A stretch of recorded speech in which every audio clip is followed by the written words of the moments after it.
Hello, everyone. I have compiled a few resources that I found interesting on the topic of moderating online discussion threads in order to facilitate learning. So, I would like to present to you a few of the ideas that are gathered here. The sources for this presentation are some materials, good PDFs on critical thinking strategies, something that some of you know because we did work on these materials in 2012, but I feel that we didn't get the most out of them. So I'm taking them again. And then some resources on Socratic questioning and also a study on online reflective practice in pre service teaching, which is quite interesting. So you have the links here if you want to go and read more in depth on the topic. So, why are we talking about critical thinking strategies today? I think we have a certain number of activities we've decided on to do on the platform, reflective practices. We're looking at the soapboxes, at the vlogs. So it's a good point in time in our practice to now start developing more skills into how we can moderate discussions so that we engage people in critical thinking. I think sometimes what we're doing is interesting, but it doesn't go very deep, engaging people into really putting into question their thoughts, their ideas, their assumptions. So I hope that here we will be talking more about how to engage people on that level. Because, of course, these types of engagement in critical thinking happen offline and online. So that's not a real difference to take into account. But what is a difference here is that you have to develop a voice and tone because you're working in writing in this social media. So you have to think about how you are delivering this these questions and the the, the process of moderating your discussion. So the critical thinking strategies that we're going to see here are things that will help us maybe impact the dialogues that we have in our charge. I found this fact very interesting that is found in one of the studies done by at the University of Quebec that online interaction helps with professional development of teachers, but in order for that to happen, they need to get involved so that they can reap the benefits of it. Just having the online interaction that doesn't really engage them on an emotional level and on a social level with others doesn't let them profit from what these discussions have to offer. So, this is exactly where we are, and we want to get deeper in our discussions with our members. So, there are different types of strategies. Here, we divide them in two different types. Sharpening the focus and digging deeper. So these are the two different types. The first type of strategy is about clarifying the debate, helping to create a common ground and a consensus not on the content but on the direction that the dialogue should go in, and negotiating what the goals are for this discussion. So making sense together of what we're going to do. And then the strategies helping to go deeper are there to go deeper into the content and the ideas, but also to reach for more generality so that people can take away what they're discussing in this discussion thread and apply it to the different contexts and situations that they're in. So things like examining consequences and questioning unexamined beliefs, questioning terms that we use and that we think that everyone understands in the same way, which is not always the case, are types of strategies in that category. So we're going to start with a focus on the focusing the dialogue, and then we'll move on to the digging deeper. So when what you can see here is that each type has three sub strategies. Sharpening the focus has three, and deepening the dialogues has three. And we're going to see each one after the other. So I will start with identifying direction in the sharpening focus category of strategies. We had a discussion yesterday in which it was said that our members tend to not go very deeply, and when they see a soapbox, they tend to just stay on a very superficial level of response. Now, I think it would be too much to expect for them to go into deep dialogue, so it is our task and our role to first break the ice and model types of interaction that we find are provocative enough so that our ideas are challenged and we really start thinking about things seriously while having fun, of course. So, assessing the content before realigning the goals and expectations is very important. You can do this by highlighting segments of the responses. You can do it by taking out things from a lengthy post, for example, taking out what is the gem in there. What's the goal that you can take away um, and that you want to show everyone so that everyone can reflect on these particular expressions. You can also model a type of language that supports pragmatic dialogue. Um, these strategies are very useful. For example, not to lose the coherence is something that we saw, for example, in conscious communication, DT, where everyone was very engaged, but it was like a fireworks. It went all over the place. Or not to wallow in the conventional, which is a little bit what happened in the democratic culture, DT, where we were all agreeing and there was no real challenge of any terminology or things that we were saying. So it was like more of the same. We have different roles also in this role of sharpening the focus as a moderator. The role of a conceptual guide, of a generative guide, the role of a mediator are different hats that we can put on and switch. And we choose maybe relevantly to what is the atmosphere in the discussion thread or what is our goal in posting this particular comment to get people to move forward. A conceptual guide is mostly going to focus on um, ideas, what is ambiguous, what is contradictory, things like that. A generative guide will suggest different ways to go. So it's more like jump starting something. And a mediator will be more into the negotiation of different paths that the participants are already going into and try to harness this collective energy. There's also another role that I really like is the personal muse, where you are yourself engaging yourself at a personal level. I think this is always very inspiring in discussion threads.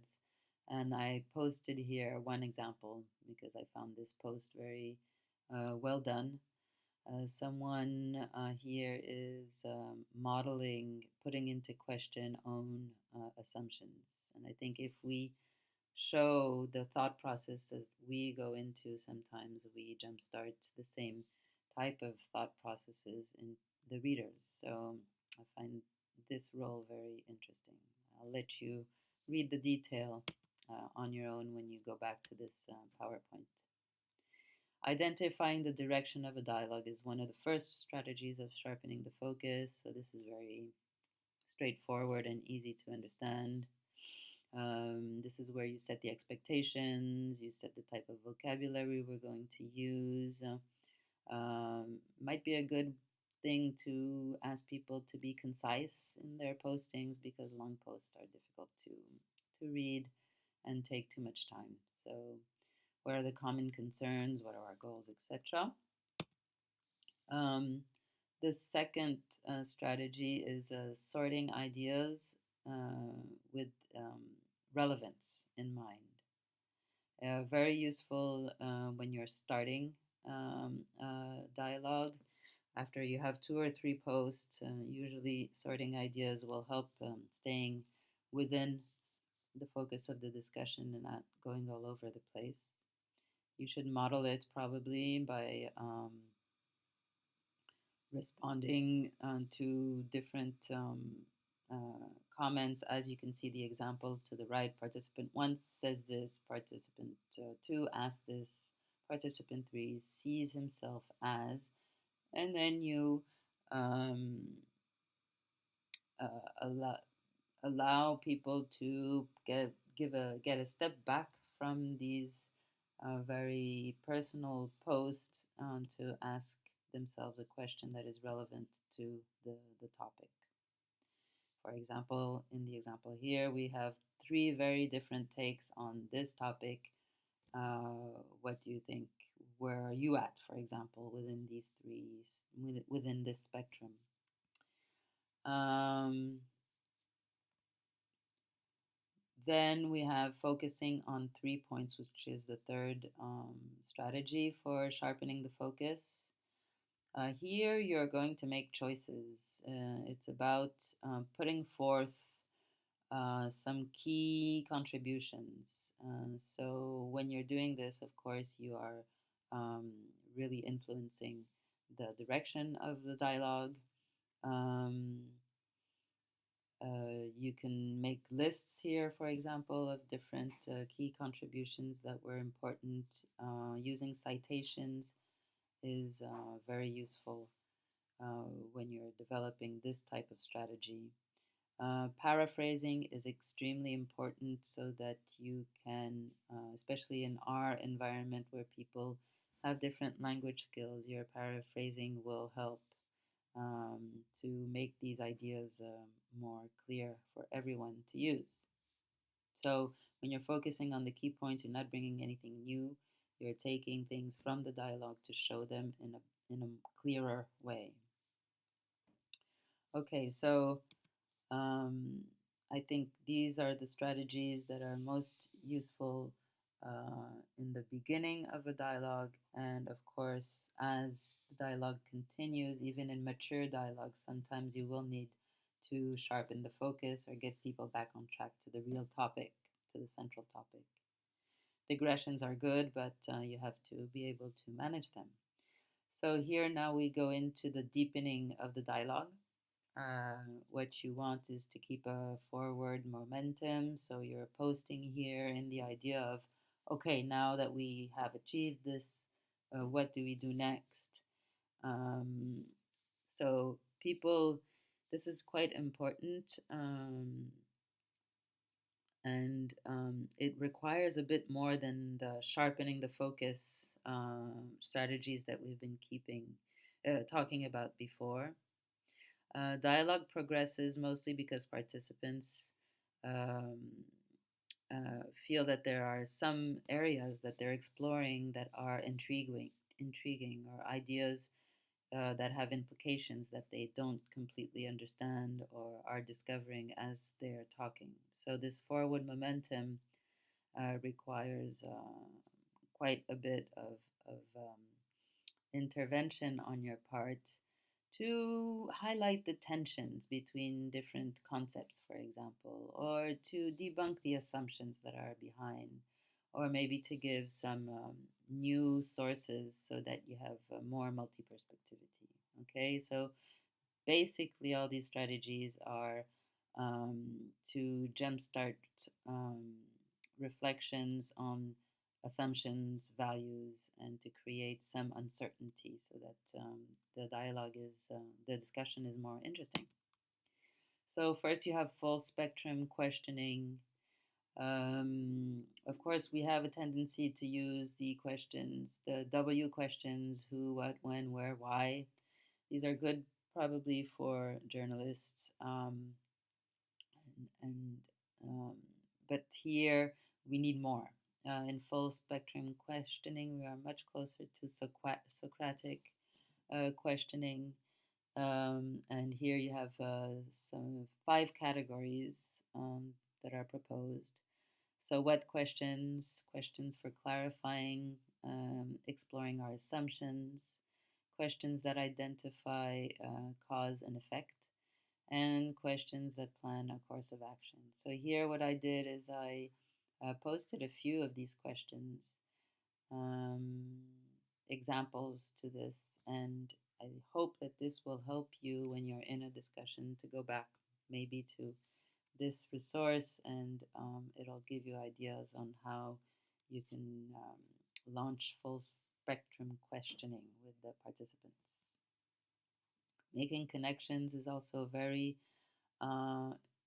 important, because, especially in a community like ours, we're all interested in human rights, we want justice, etc. So the assumption that we have a common understanding of terms is a great risk. Um, I'm sure that there is much more room for negotiation of meanings than what we actually do. We don't question very much um, what our community's assumptions are.